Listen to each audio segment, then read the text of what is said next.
جو اللہ کے راستے میں دعوت کا کام کر رہے ہیں، لوگوں کو اللہ کی جانب بلا رہے ہیں، ان کے لیے یہ دو کاموں کو کرنا بہت ضروری ہے۔ آپ صلی اللہ علیہ وسلم کو بھی اس کا حکم دیا گیا، اور ان کے واسطے پوری امت کو یہ حکم دیا جا رہا ہے کہ اتلو ما اوحی الیک من الکتاب، کہ قرآن کریم کی جو آیتیں آپ پر نازل ہو رہی ہیں وحی کے ذریعے، آپ ان کی تلاوت کیجئے، یعنی قرآن کریم کی تلاوت کریں، واقیم الصلاۃ، اور نماز قائم کریں۔ ان الصلاۃ تنہی عن الفحشاء والمنکر، کیونکہ نماز گناہوں سے روکتی ہے، رکاوٹ بنتی ہے گناہوں میں۔ تو سب سے پہلی چیز قرآن کی تلاوت، دوسری چیز نماز کو قائم کرنا، یعنی کبھی پڑھ لینا نہیں بلکہ پابندی کے ساتھ نماز کا اہتمام کرنا۔ یہ دو چیزیں ایسی ہیں جن کا کرنا ہر ایک مسلمان کے لیے، خصوصاً داعی کے لیے ضروری ہے۔ اور نماز کے متعلق اللہ نے فرمایا کہ نماز گناہوں میں رکاوٹ بنتی ہے، یعنی گناہوں کو کرنے میں رکاوٹ بنتی ہے، لہٰذا نماز کی پابندی ہونی چاہیے۔ اس کے بعد آیت نمبر 56 میں اللہ تعالیٰ نے ہجرت کا حکم دیا۔ یا عبادی الذین آمنوا ان ارضی واسعہ فایای فاعبدون۔ صحابہ کرام مکۃ المکرمہ میں تھے، وہاں انہیں دین پر چلنا دشوار ہو رہا تھا، مشکل ہو رہا تھا، اور وہ جو ہے انہیں حکم دیا گیا کہ وہ صبر کریں اور برداشت کریں، لیکن پھر اللہ تعالیٰ نے ان مسلمانوں کو، مظلوم مسلمانوں کو اس بات کی اجازت دی کہ اگر زمین تنگ ہو جائے تمہارے اوپر، یعنی تم دین پر عمل کرنا مشکل ہو جائے، تو تم اللہ کی کسی دوسری زمین پر منتقل ہو جاؤ، ہجرت کر جاؤ۔ اللہ کی زمین بہت بڑی ہے، کسی ایسی جگہ پر چلے جاؤ جہاں پر تمہیں دین پر عمل کرنے کی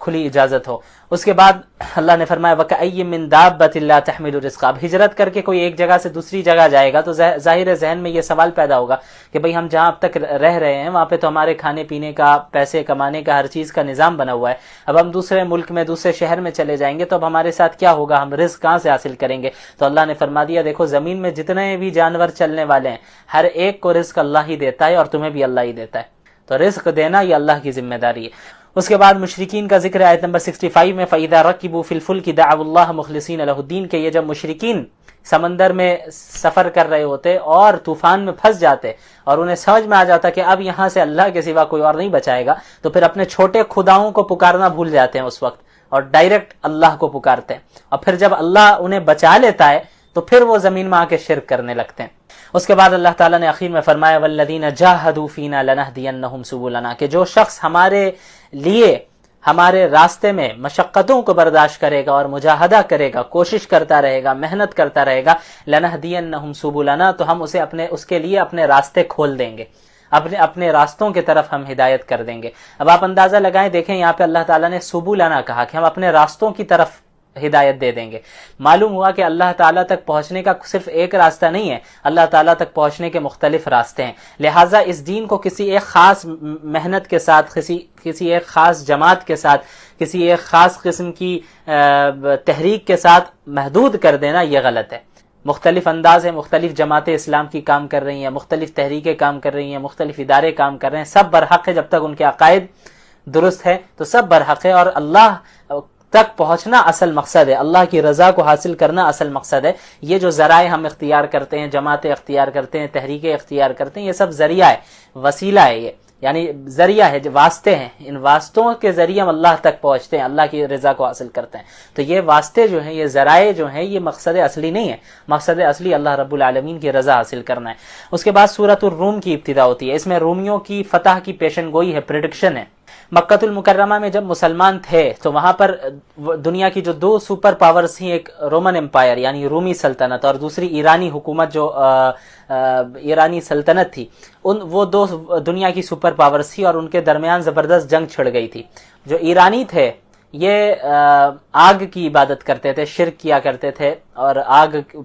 پرستی میں تھے یہ لوگ، اور جو رومی تھے وہ اہل کتاب تھے، کرسچنز تھے۔ تو جو ایران والے تھے، مشرکین مکہ ایران والوں سے زیادہ قربت رکھتے تھے، یعنی زیادہ ان کی طرف ان کا دل مائل تھا، کیونکہ مشرکین مکہ بھی بت پرست تھے، شرک کرنے والے تھے، اور ایرانی بھی انہی کے طرح سمجھیں آپ کے جو ہے آگ کی عبادت کرنے والے تھے اور شرک کرنے والے تھے، اور مسلمان رومیوں کی طرف تھوڑا مائل تھے۔ اس کی وجہ یہ تھی کہ جو رومی سلطنت میں رہنے والے لوگ تھے وہ اہل کتاب تھے، کرسچنز تھے، اور اسلام سے پہلے جو دین تھا، جو اسلام کی شکل تھی، وہ یہی تھی کہ حضرت عیسیٰ پر ایمان لایا جائے۔ اگرچہ پھر ان لوگوں نے اپنے دین میں تحریف کر دی، چینجنگ کر دی، لیکن بہرحال اہل کتاب تو وہ تھے، تو اس لیے مسلمانوں کو اہل کتاب سے جو ہے تھوڑا سا زیادہ قربت تھی، یعنی ان کی طرف میلان تھا، اور جو مشرکین تھے ان کا میلان ایرانیوں کی طرف تھا، کیونکہ ان کے طرح یہ مشرک تھے، آگ کی عبادت کرتے تھے۔ تو یہ رومی سلطنت اور ایرانی سلطنت کی لڑائی ہوتی ہے، اور ایرانی جو ہوتے ہیں وہ غالب آتے چلے جاتے ہیں رومیوں کے اوپر، رومیوں کو شکست دیتے رہتے ہیں، ایک ایک شہر کو فتح کرتے چلے جاتے ہیں۔ تو جیسے جیسے وہ آگے بڑھتے رہتے ہیں، یہ مشرکین مکہ مسلمانوں کو چڑھاتے تھے، مذاق اڑاتے تھے، دیکھو ہمارے ایرانی بھائی کیسے اہل کتاب پر چڑھتے جا رہے ہیں جن کی طرف تمہارا میلان ہے۔ تو اللہ تعالیٰ نے ان آیتوں کا نزول فرمایا کہ چند سالوں کے اندر ہی رومی سلطنت، رومی حکومت ایرانی حکومت پر غالب آ جائے گی، اور اس دن مومنین بھی اللہ کی مدد سے خوش ہوں گے۔ یہ ایک ایسی پیشن گوئی تھی، ایسی پریڈکشن تھی جس کا ظاہری اسباب کے اعتبار سے واقع ہونا، حقیقت میں واقع ہونا یہ تھوڑا سا بلکہ سمجھے آپ کے ناممکن ہی تھا ظاہری اسباب کے اعتبار سے۔ اور جب یہ آیتیں نازل ہوئی تو مشرکین مکہ مذاق اڑانے لگے، ارے یہ محمد صلی اللہ علیہ وسلم کیسی باتیں کر رہے ہیں، یہ کہہ رہے ہیں کہ ایرانی حکومت جو ہے ہار جائے گی اور یہ رومی حکومت غالب آ جائے گی، یہ کیسی بات ہے، ایسا ہو ہی نہیں سکتا، اور یہ ایسے ہی باتیں کر رہے ہیں، اور کہہ رہے ہیں کہ چند سالوں کے اندر، اچھا عربی میں بضع کا لفظ استعمال ہوا ہے جس کا 9 کے اندر اندر کی جو تعداد ہوتی ہے، یعنی 9 سالوں کے اندر اندر غالب آ جائیں گے، ایسا کیسے ہو سکتا ہے، تو مذاق اڑاتے تھے۔ بہرحال اللہ تعالیٰ نے اس پیشن گوئی کو پورا فرمایا کہ ٹھیک 7 سال کے بعد ایرانی حکومت شکست کھا جاتی ہے اور رومی حکومت جو ہے غالب آ جاتی ہے، اور یہ وہ سال ہوتا ہے جس سال بدر کی جنگ ہوتی ہے۔ تو اللہ نے اس پیشن گوئی میں یہ بھی فرما دیا تھا، یہ اس بات کی بھی پریڈکشن کر دی تھی اللہ تعالیٰ نے، دیکھو کہ چند سالوں کے اندر رومی جو ہے وہ غالب آ جائیں گے ایرانی سلطنت پر، اور اس وقت مومنین بھی خوش ہوں گے اللہ کی مدد سے۔ تو اس طرف اشارہ تھا کہ بدر کی جنگ میں مسلمان بھی جیتنے والے، یعنی جس سال رومی غالب آ گئے ایرانیوں پر، اسی سال جو ہے مسلمانوں کو بدر میں اللہ کی مدد سے فتح بھی حاصل ہوئی۔ تو رومی سلطنت بھی غالب آ گئی، اور کیا ہوا کہ مسلمان بھی اللہ کی مدد سے خوش رہے۔ تو یہ ایک ایسی پیشن گوئی تھی جس کا ظاہری اعتبار سے پورا ہونا بالکل بھی پاسبل نہیں تھا، لیکن اللہ تعالیٰ نے اپنی غیبی مدد کے ذریعے اس کو پورا فرمایا، اور یہ پیشن گوئی بھی اس بات کی دلیل ہے کہ آپ صلی اللہ علیہ وسلم سچے پکے نبی ہیں۔ اس کے بعد اللہ تعالیٰ نے اپنی قدرت کا ذکر کیا آیت نمبر 21 سے، کہ اللہ تعالیٰ نے اپنی قدرت کی جو بڑی بڑی نشانیاں ہیں، انسان کو مٹی سے پیدا فرمایا، پھر انسان کے لیے جوڑے بنائے اللہ نے سکون کے لیے، آسمان و زمین کی پیدائش، اور اس کے علاوہ زبانوں کا مختلف ہونا، انسان کے رنگوں کا مختلف ہونا، رات اور دن کا آنا جانا، اس کے علاوہ بجلی کی چمک سے جو ڈر بھی لوگوں کو ہوتا ہے اور امید بھی ہوتی ہے کہ بھئی بارش آئے، اور آسمان و زمین میں اللہ تعالیٰ کا اللہ کے حکم سے آسمان و زمین کا قائم رہنا، پھر باس بعد الموت کو بیان فرمانا، ان تمام چیزوں کے ذریعے اللہ تعالیٰ نے اپنی قدرت کا ثبوت دیا ہے اور اپنے موجود ہونے کی دلیل کے طور پر اسے پیش کیا ہے۔ اس کے بعد آیت نمبر 41 میں اللہ تعالیٰ نے فرمایا ظہر الفساد فی البر والبحر بما کسبت ایدی الناس، کے بحر و بر میں، یعنی خشکی میں بھی اور تری میں بھی، زمین میں بھی سمندر میں بھی، انسانوں کے برے اعمال کی وجہ سے فساد پھیل چکا ہے۔ تو اللہ تعالیٰ جو اس دنیا میں مصیبتیں لا رہا ہے، اس دنیا میں مصیبتیں لاتا ہے، انسانوں کو آزمائش میں ڈال رہا ہے، وہ انہی کے برے اعمال کا نتیجہ ہے، انہی کے برے اعمال کی بعض سزا اللہ دنیا میں چکھا رہا ہے۔ تو عام طور پر جو دنیاوی مصیبتیں آتی ہیں وہ انسان کے برے اعمال کی وجہ سے ہی آتی ہے۔ ہاں یہ کوئی قاعدہ کلیہ نہیں ہے، اور بھی اسباب ہوتے ہیں، یعنی ممکن ہے اللہ محض بعض بندوں کو آزما رہا ہو ان کے درجات کو بلند کرنے کے لیے، ان کے برے اعمال کی وجہ سے نہیں، لیکن عام طور پر جو دنیا میں گلوبلی جو مصیبتیں آتی ہیں، پریشانیاں ہوتی ہیں، یہ عام طور پر انسان کے برے اعمال کا نتیجہ ہی ہوتا ہے۔ اس کے بعد سورہ لقمان کی ابتدا ہوتی ہے، اس میں حضرت لقمان کی نصیحتیں ہیں جو انہوں نے اپنے بیٹے سے کی ہیں، اس لیے سورت کو سورہ لقمان کہتے ہیں۔ حضرت لقمان کوئی نبی نہیں تھے، اللہ کے برگزیدہ نیک بندے تھے۔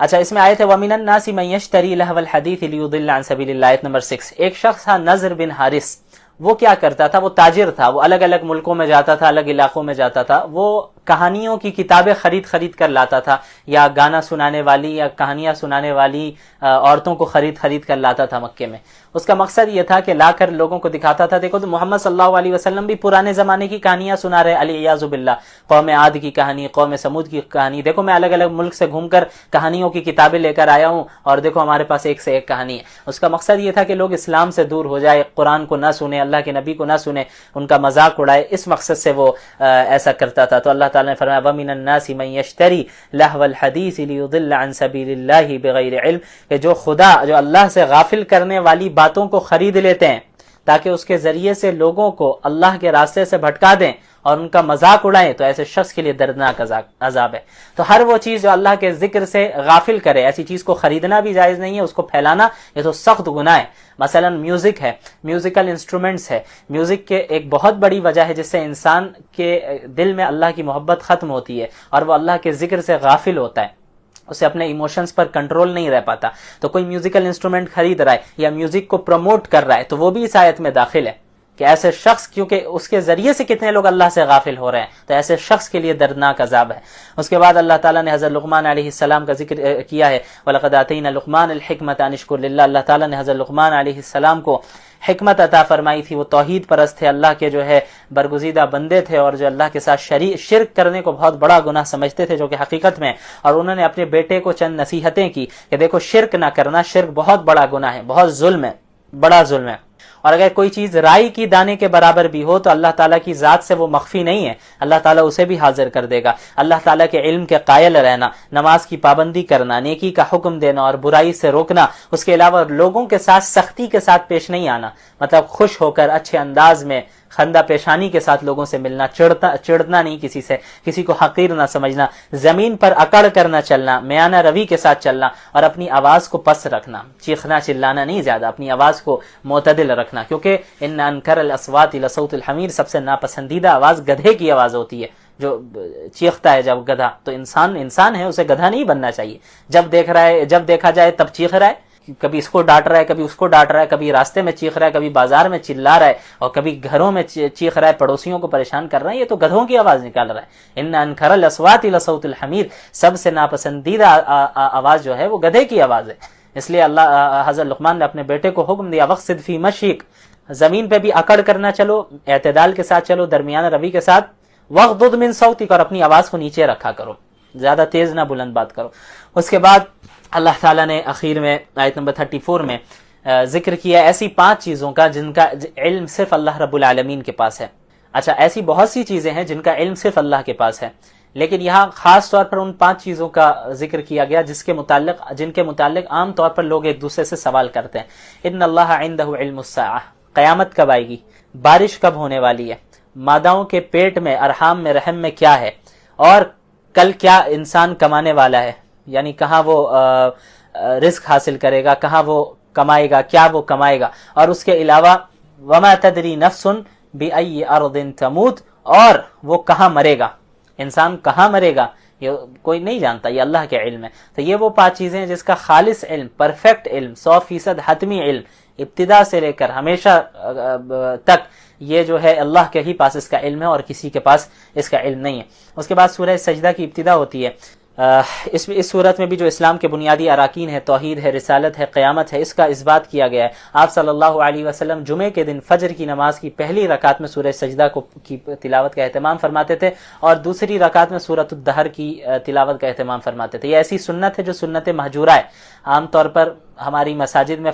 جمعے کے دن فجر کی نماز میں ان 2 سورتوں کی تلاوت نہیں کی جاتی، حالانکہ آپ صلی اللہ علیہ وسلم نے پابندی کے ساتھ اس کا اہتمام کیا ہے۔ اولاً تو نماز پڑھنے نہیں جاتے لوگ فجر میں۔ اللہ نے سب سے پہلے آسمان و زمین کی خلقت کا ذکر کیا ہے۔ اللہ الذی خلق السماوات والارض وما بینہما فی 6 ایام، زمین و آسمان کو اللہ تعالیٰ نے 6 ایام میں پیدا فرمایا ہے، پوری کائنات کو۔ اب یہ ایام کیا ہے میں نے پہلے بھی بتایا تھا، یوم سے مراد کوئی ضروری نہیں کہ یہ 24 گھنٹے ہمارے اس کے اعتبار سے، یوم ایک لمبی مدت کو کہتے ہیں، تو 6 مختلف پیریڈز میں، لمبی مدت والے پیریڈز میں اللہ نے اسے بنایا ہے۔ اس کے بعد اللہ تعالیٰ نے بنی اسرائیل اور حضرت موسیٰ کا ذکر کیا، فرمایا وَجَعَلْنَا مِنْهُمْ أَئِمَّةً يَهْدُونَ بِأَمْرِنَا، اللہ تعالیٰ نے بنی اسرائیل میں سے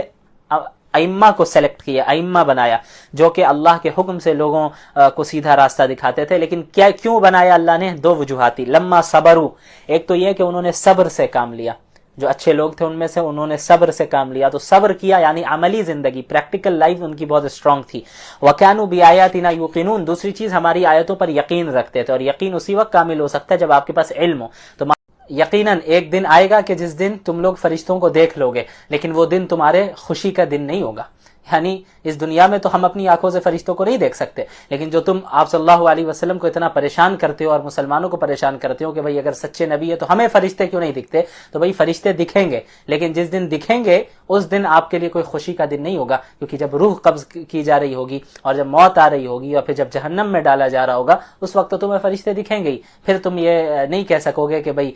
ہم نے نہ مان کر صحیح کیا، بلکہ افسوس کرو گے کہ کاش ہم نے بات مان لی ہوتی اور ایمان لے آئے ہوتے۔ اور مشرک کی جو اس دن ندامت ہوگی اور جو حسرت ہوگی ان کی، اس کا بیان اللہ نے کیا، وَيَوْمَ يَعَضُّ الظَّالِمُ عَلَى يَدَيْهِ يَقُولُ يَا لَيْتَنِي اتَّخَذْتُ مَعَ الرَّسُولِ سَبِيلًا، کہ اس دن جو کفار ہوں گے وہ عذاب کو دیکھ کر خوف اور حسرت اور ندامت کی وجہ سے اپنے ہاتھوں کو چبا رہے ہوں گے، اپنی انگلیوں کو، اپنے ہاتھوں کو چبا رہے ہوں گے کہ یہ ہم سے کیا ہو گیا، یہ ہم نے کیا کر لیا، کاش ہم ایمان لے آئے ہوتے، اور یہ کہتے کہ کاش ہم فلاں شخص کو اپنا دوست ہم نے نہ بنایا ہوتا جس نے مجھے اسلام سے محروم کر دیا، مجھے اللہ سے غافل کر دیا۔ ایک واقعہ بھی ہے، عقبہ بن ابی معیط نامی ایک شخص تھا جس نے اسلام قبول کر لیا تھا، لیکن اس کا دوست تھا ابی بن خلف، اس کو پتہ چلا تو اس نے انہیں اپنے دوست عقبہ بن ابی معیط کو کہا کہ تم اسلام سے پھر جاؤ، اور اپنے دوست کو اس نے فالو کر لیا اور وہ اسلام سے پھر گیا اور اللہ کے رسول کے راستے کو اختیار نہیں کیا، اور بہرحال غزوہ بدر میں دونوں مارے بھی گئے۔ تو یہ خصوصاً عقبہ بن ابی معیط قیامت کے دن کہے گا کہ کاش میں نے ابی بن خلف کو اپنا دوست نہ بنایا ہوتا اور رسول اللہ کے راستے کو اختیار کر لیا ہوتا، اور ہر وہ انسان کہے گا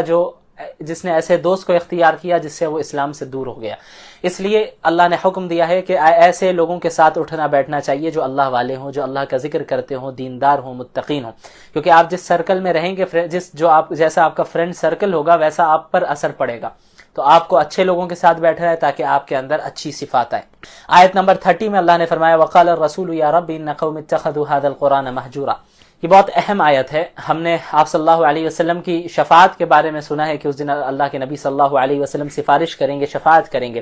لیکن اس آیت کو بھی پیش نظر رکھنا چاہیے۔ آپ صلی اللہ علیہ وسلم شکایت بھی کریں گے کہ وقال الرسول، اور رسول کہیں گے قیامت کے دن یا رب، اے میرے رب، میری قوم نے اس قرآن کریم کو چھوڑ دیا۔ تو اس میں کفار بھی داخل ہیں، اور لیکن ان مسلمانوں کو بھی بالکل اس کا لحاظ رکھنا چاہیے کہ بھئی کہیں ایسا نہ ہو کہ اللہ کے نبی ہمارے خلاف بھی گواہی دے، ہمارے کے خلاف بھی شکایت کرے اس بنیاد پر کہ ہم جو ہے قرآن کریم کو ہم نے چھوڑ دیا ہے۔ تو اب قرآن کو صرف تلاوت کرنا بھی کافی نہیں ہے، تلاوت کرنا، اس کو سمجھنا اور پھر اس پر عمل کرنا اور اس کی تبلیغ کرنا۔ جو ایسا کرتا ہے وہ قرآن کے حقوق ادا کر رہا ہے، اور جو قرآن کے حقوق ادا نہیں کر رہا ہے وہ قرآن کو چھوڑنے والوں میں سے۔ اس کے بعد آیت نمبر 45 سے اللہ تعالیٰ نے اپنی قدرت کا ذکر کیا اور مختلف چیزوں کا ذکر کیا کہ سائے کو بھی اللہ نے بنایا اور دیگر چیزوں کو بھی، سمندروں کو، آسمان سے پانی اللہ نے برسایا۔ یہ ساری نعمتیں ہیں، اور ایک ایک نعمت میں اللہ کے وجود اور اللہ کی قدرت کی نشانی موجود ہے۔ اس کے بعد آیت نمبر 57 میں اللہ تعالیٰ نے فرمایا کہ آپ صلی اللہ علیہ وسلم آپ کہہ دیجئے قل ما اسألکم علیہ من اجر الا من شاء ان يتخذ الى ربی سبیلا، کہ ہم جو تمہیں دین کی دعوت دے رہے ہیں کفار، ہم اس میں تو تم سے کوئی پیسے نہیں مانگ رہے، کہ ایسا بھی نہیں ہے کہ تمہیں لگے کہ بھئی یہ پیسوں کے لیے جو ہے اسلام کی دعوت دے رہے ہیں، ایسا تو نہیں ہے، بلکہ بغیر پیسے مانگے ہم تمہیں دعوت دے رہے ہیں، اور تمہارے ہی جہنم سے تمہیں بچانے کی ہم فکر کر رہے ہیں۔ تو یہ اس بات کی دلیل ہے کہ ہم اپنی طرف سے ہم نے اس دین کو نہیں بنایا ہے، بلکہ آپ سب کی فکر ہے، تمام انسانیت کی فکر ہے کہ انہیں جو ہے جہنم کی آگ سے بچایا جائے۔ پھر عباد الرحمن کا ذکر ہے، جو رحمان کے بندے ہیں، اللہ کے بندے ہیں، ان کی چند صفات کا اللہ تعالیٰ نے ذکر کیا، کئی سارے اوصاف، ان کی کوالٹیز جو عباد الرحمن کی ہونی چاہیے، اللہ کے بندوں کی ہونی چاہیے، اس کو بیان کیا، جن میں ہے کہ ایک یہ ہے کہ زمین پر عاجزی کے ساتھ چلتے ہیں، تکبر کے ساتھ نہیں چلتے، اور جب کوئی جاہل ان سے بحث کرنے لگتا ہے تو بحث میں نہیں الجھتے بلکہ سلام کہہ کر آگے نکل جاتے ہیں، رات سجدے میں گزارتے ہیں اور قیام میں یعنی تہجد کی نماز میں گزارتے ہیں، اہتمام کرتے ہیں، اللہ سے دعا کرتے ہیں کہ یا اللہ ہمیں جہنم کی آگ سے بچا، اس عذاب سے بچا، اور میانہ روی اختیار کرتے ہیں، یعنی نہ فضول خرچی کرتے ہیں اور نہ ہی بخل کرتے ہیں، اعتدال کے ساتھ خرچ کیا کرتے ہیں، اور اللہ تعالیٰ کے ساتھ کسی کو شریک نہیں ٹھہراتے ہیں، ناحق قتل نہیں کرتے ہیں، زنا نہیں کرتے، جھوٹی گواہی نہیں دیتے ہیں، اور گناہ کی جگہ سے گزرتے ہیں تو وہاں کھڑے نہیں ہوتے بلکہ گناہ کی جگہ سے اپنے آپ کو فوراً دور کر لیتے ہیں۔ کوئی ایسی جگہ ہے جہاں پہ گناہ کا کام ہو رہا ہے تو وہاں کھڑے ہو کر تماشا نہیں دیکھتے بلکہ وہاں سے نکل جاتے ہیں، اور قرآن کریم کو سمجھ کر پڑھتے ہیں، اس پر عمل کرتے ہیں اور دعا مانگتے ہیں کہ اللہ مجھے اور میرے اہل و عیال کو میرے لیے آنکھوں کی ٹھنڈک بنا اور ہمیں متقین کا امام بنا۔ تو یہ وہ اوصاف ہیں جو عباد الرحمن کے ہیں، یہ وہ کوالٹیز ہیں جو عباد الرحمن کی ہونی چاہیے۔ اس کے بعد سورۃ الشعراء کی ابتدا ہوتی ہے۔ شعراء شاعروں کو کہتے ہیں، چونکہ آخر میں سورت کے آخر میں شاعروں کا ذکر ہے اس لیے سورت کو شعراء کہتے ہیں۔ سب سے پہلے اللہ کے نبی صلی اللہ علیہ وسلم کو کہا گیا آیت نمبر 3 میں لعلک باخع نفسک الا یکونوا مؤمنین۔ آپ صلی اللہ علیہ وسلم کو ہر وقت اس بات کی فکر رہتی کہ کس طرح لوگ اسلام میں داخل ہو جائے، اور ہر وقت آپ صلی اللہ علیہ وسلم کڑھتے رہتے اندر سے۔ تو آپ صلی اللہ علیہ وسلم کو اللہ تعالیٰ نے کہا کہ کیا آپ کڑھ کر اپنے آپ کو ہی ختم کر دیں گے؟ یعنی یہ ایمان نہیں لا رہے ہیں تو اس میں آپ کا قصور نہیں، اور آپ اتنا زیادہ فکر نہ کریں کہ آپ اپنے آپ کو ہی نقصان پہنچائیں۔ اس کے بعد پھر سابقہ انبیاء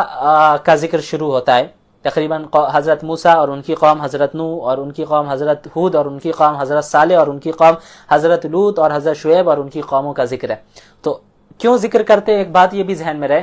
کہ آپ صلی اللہ علیہ وسلم سے مشرکین فرمائشی معجزات کا مطالبہ کیا کرتے تھے کہ بھئی اگر آپ نبی ہیں تو ذرا یہ کر کے دکھائیے، یہ معجزہ دکھائیے، وہ معجزہ دکھائیے، اپنی طرف سے فرمائش کیا کرتے تھے۔ تو اللہ تعالیٰ نے ان پچھلے انبیاء کے واقعات کو بیان کیا، کیونکہ اللہ کی سنت یہ ہے کہ جب کوئی قوم فرمائشی معجزے کا مطالبہ کرے اور وہ فرمائشی معجزہ آ جائے اور اس کے بعد بھی اگر انکار کر دے تو اللہ تعالیٰ پھر اس قوم کو ہلاک کر دیتا ہے۔ ایسے ہی ہوا تو فرعون کے ساتھ بھی یہی ہوا، اور پچھلے انبیاء علیہ الصلاۃ والسلام کے ساتھ بھی یہی ہوا، حضرت نوح ہو یا دیگر انبیاء علیہ الصلاۃ والسلام کہ انہوں نے فرمائشی معجزات کا مطالبہ کیا۔ حضرت صالح سے بھی سمود نے یہی کیا۔ تو جب وہ معجزہ ظاہر ہو گیا تو اللہ تعالیٰ نے ان کی قوموں کو ختم کر دیا۔ تو ان واقعات کا ذکر کر کے انہیں دہرا کر اللہ تعالیٰ مشرکین مکہ کو یہ بتانا چاہ رہے ہیں کہ بھائی دیکھو کہیں ایسا نہ ہو کہ تم جن معجزات کا مطالبہ کر رہے ہو کہ اگر وہ معجزہ آ جائے اور پھر بھی ظاہر ہے تم انکار کرو گے تو کہیں ایسا نہ ہو کہ اللہ تمہیں ہلاک کر دے، اس لیے زیادہ فرمائشی معجزات کا مطالبہ نہ کرو، بلکہ اللہ تعالیٰ نے جو نشانیاں دی ہیں ایمان لانے والوں کے لیے وہی کافی ہیں، اور جو ہٹ دھرمی اختیار کرے تو ظاہر ہے وہ کسی صورت میں بھی ایمان نہیں لانے والا۔ اس کے بعد حضرت موسیٰ علیہ الصلاۃ والسلام کا ذکر ہے کہ انہیں تبلیغ کا حکم دیا اللہ تعالیٰ نے کہ وہ فرعون کے پاس جائے، انہیں دعوت دے۔ حضرت موسیٰ علیہ السلام کو اس بات کا اندیشہ تھا کہ بھئی کہیں ایسا نہ ہو کہ فرعون مجھے قتل کر دے، کیونکہ ایک قبطی کا حضرت موسیٰ سے قتل ہو گیا تھا۔